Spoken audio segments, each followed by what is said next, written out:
This whiteboard will consider 4 different deployment models for a management system, and in particular a management system that is structured around standard Annex. Our first model is of course a single management system. Let's go with 9001 in this example, which is quality assurance. Sections 1 through to 3 relate to 9000, whereas sections 4 through to 10 relate to 9001, and that is our standard Annex SL. In this example of multiple management systems, we end up with a scenario that's quite common around the world, where we may have something like quality, environment, and safety all existing as 3 different management systems. And sometimes it's compounded when there are multiple sites. So we have a lot of duplication in the various areas, whereas we could be looking for opportunities to look for reuse or commonality, but without the risk of making it a tick and flick exercise to reduce the burden on the management system administration. In the early 2000s, organisations around the world started to integrate their management systems, and the term for that was an IMS, or an integrated management system.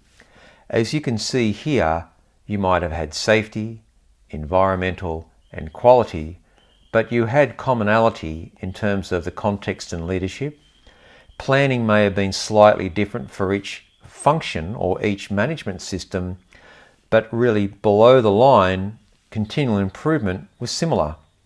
So the integrated management system was born, which with the advent of modern technologies, platforms and modelling tools and intranets, organisations were able to leverage the advantage, and the integration of management systems was really the first driver behind the standard Annex SL as we know it today.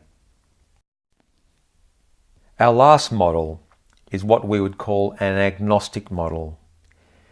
It exists not to satisfy a particular management system, be it quality, safety, environmental, information or asset management.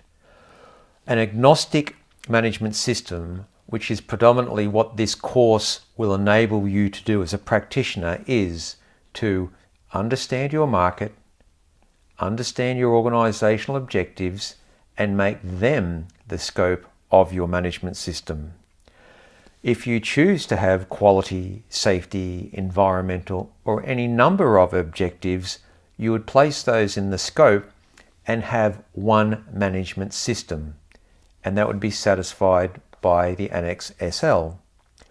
This would not enable you to get certification, but in taking this approach, the organisation would be left in a situation where if it did choose to get certification at a later point in time, it could almost decide which management system it wanted to satisfy.